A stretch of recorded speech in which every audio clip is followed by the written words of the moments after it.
அது வெறும் தண்ணீர் பற்றி அல்ல. உலகில் எல்லாமும் விலை மதிப்பு மிக்கதாக மாறிவிட்டது, எல்லாவற்றுக்கும் விலை வைக்கப்பட்டு விட்டது என்பது போல நீங்கள் வீடு எதையெல்லாம் உங்களுக்கு கொடுத்ததோ அதையெல்லாம் காட்டுவதற்காக வீடு போல ஒன்றை உருவாக்குகிறார்கள். இப்ப கூட நீங்க எங்கேயாவது போய் ஒரு நல்ல அனுபவத்தை அடைந்தீர்கள் என்றால் நீங்க என்ன நினைக்கிறீங்க? ஃபீல் லைக் எ ஹோம், வீடு மாதிரி இருந்தேன். அது ஏன் வீட்டிலே அடையலாமே? அடைய மாட்டோம். ஒரு 20-25 ஆண்டுகள் இருக்கும். அப்போ குஜராத்தில் பூகம்பம் வந்தது. அந்த குஜராத்தின் பூகம்பம் வந்த நாட்களில் அங்கிருந்து பிழைப்பதற்காக நிறைய பேர் அவர்களுடைய பொருள் எல்லாம் இழந்து விட்டார்கள். அவர்கள் பிழைப்பதற்கு வழியே இல்லாமல் வேறு வேறு மாநிலத்துக்கு வந்தாங்க. கொஞ்சம் பேர் சென்னைக்கு வந்தாங்க. வந்தவர்கள் சென்னையில் அந்த பூகம்பத்துக்கு அப்புறம் அங்கங்க நான் பார்த்தேன், நிறைய பேர் கண்ணப்பட்டாங்க. ஒரு நாள் ஒரு பெண்மணி எங்கள் வீட்டுக்கு வந்தார். அவருக்கு மொழி தெரியவில்லை. ஆனால் அவர் குஜராத்திலே கேட்கிறார், என்ன அப்படின்னா, பழைய நீங்கள் உபயோகித்த ஏதாவது கிழிந்த ஆடைகள் இருந்தால் கொடுங்க, நாங்க பயன்படுத்திக்கிறோம். அவர்கள் ஆடையெல்லாம் போயிருச்சு, அவர்கள் வீடு போயிருச்சு, எல்லா பொருளும் வசதியும் போயிருச்சு. பழைய துணிகளை கொடுங்கள். நாங்க எங்களிடம் இருந்த பயன்படுத்திய துணிகள் கொஞ்சம் பொருட்கள் எல்லாம் அவர்களுக்கு கொடுத்தோம். அவங்க அந்த அம்மா வாங்கிட்டாங்க. வாங்கிட்டு அந்த அம்மா என்கிட்ட என்னை பார்த்து கேட்டார்கள், இன்னும் ஒன்று கேட்பேன், கொடுப்பீங்களா அப்படின்னு. பணம் ஏதாவது கேட்குறாங்க போல இருக்கு, பரவாயில்ல அவர்களுக்கு கொடுக்கலாம்னு சொல்லுங்கம்மா அப்படின்னு கேட்டேன். அந்த அம்மா கேட்டாங்க, எனக்கு ஒரு சாமி படம் வேணும்னு கேட்டாங்க. வீடு இல்லை, வீதிக்கு வந்துட்டாங்க, வாழ்க்கையில் எல்லாம் போயிடுச்சு, சாமி படம் எதுக்கு கேட்குறாங்க? நான் எதுக்குன்னு கேட்டேன், வேணும் அப்படின்னாங்க. ஒரு சின்ன இவ்வளவு சைஸ் யாரோ ஒரு நண்பர் கொடுத்த கிருஷ்ணருடைய படம் ஒன்று எங்க வீட்டில் இருந்தது. அதை எடுத்து அந்த பெண்ணுக்கு கொடுத்தேன். வணக்கம் வைத்து வாங்கிட்டு போயிட்டாங்க. எனக்கு அவர் வாங்கி போன பின்னாடியிலிருந்து ஒரு பெரிய கேள்வி எழுந்தது. என்ன என்றால், வாழ்க்கையில் உங்களை ஒன்றுமே இல்லை என்ற நிலைக்கு ஆக்கிய பிறகும் கூட இந்த கடவுள் மேல் கோபம் வரவே இல்லையே இவர்களுக்கு? எல்லாவற்றையும் பறித்து வீதியில் அலைய விட்டாலும் கூட அவர்களுக்கு கடவுள் வேண்டி இருக்கிறாரே. இதெல்லாம் தாண்டி வீடே இல்லையே இந்தவர்களுக்கு, எங்கே போய் இந்த கடவுளை என்ன செய்வார்கள் என்று எனக்கு தெரியலையேன்னு பார்த்தேன். ஒரு வாரம் அப்புறம் நான் நடந்து செல்லும் போது அசோக் நகரனுடைய அந்த பிளாட்ஃபார்ம்ல ஒரு மரத்துக்கு அடியில் அந்த குடும்பம் இருந்தது. அந்த மரத்தில் ஒரு ஆணி அடித்து நான் கொடுத்த சாமி படத்தை மாட்டி வைத்திருக்கிறார்கள். அவர்கள் வீடு தயாராகிவிட்டது. நான் ஒன்றை புரிந்து கொண்டேன் நண்பர்களே, சுவர் இல்லாமல் வீடு இருக்கும். வீடு என்பது சுவர்கள் அல்ல, அது மனதால் உருவாக்கப்படுகிறது. எந்த இடத்தில் ஒரு தெய்வ உருவமும், எந்த இடத்தில் ஒரு மனிதன் படுப்பதற்கான இடமும், அவர்களுக்கான ஒரு கூரையும் இருக்கிறதோ அதுதான் அவனுடைய வீடு. அந்த வீடு நிரந்தரமானது. எனக்கு அந்த ஒரு நிமிடம் அப்படி சிலிர்த்து போய்விட்டது. என்ன என்றால், ஒரு பெண் எங்கே சென்றாலும் உலகில் தனக்கான ஒரு வீட்டை உண்டாக்கி விட முடியும். ஒரு ஆணால் அறையை மட்டும்தான் உண்டாக்க முடியும், வீட்டை உருவாக்கவே முடியாது. அதனால்தான் எங்கே போனாலும் ஆண்கள் அறை எடுத்து தங்குகிறார்கள், அறையை பயன்படுத்துகிறார்கள். பெண்களுக்கு அறை போதாது, அவர்களுக்கு ஒரு வீடு வேண்டும், முழு வீடு வேண்டும். அந்த வீட்டையும் அவ்வளவு சுத்தமாக அழகாக பராமரிக்க வேண்டும். நோயுற்ற நிலையிலும் கூட வீட்டை பராமரித்து அவ்வளவு அழகாக வைத்திருக்கக்கூடிய பெண்களை பார்க்கிறேன். ஒவ்வொரு நாளிலும் அவர்களுடைய வேலையில் பாதியை வீடு சாப்பிடுறது. ஆனால் அவர்கள் அதை ஆசையோடு செய்கிறார்கள், ஆசையோடு பராமரிக்கிறார்கள்.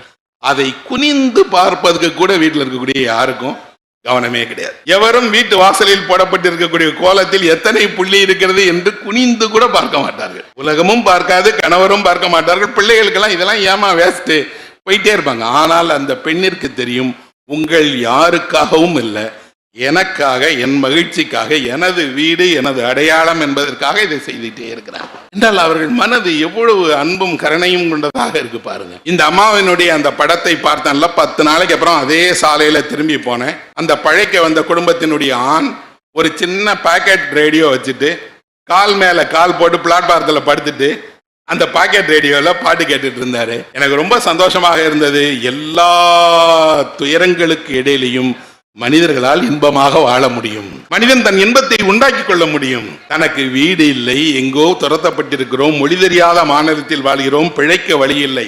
ஆனாலும் ஒரு இனிய பாடல் காதில் கேட்கும் போது மகிழ்ச்சியாகத்தான் இருக்கிறது, மனம் நிறைந்துதான் போகிறது.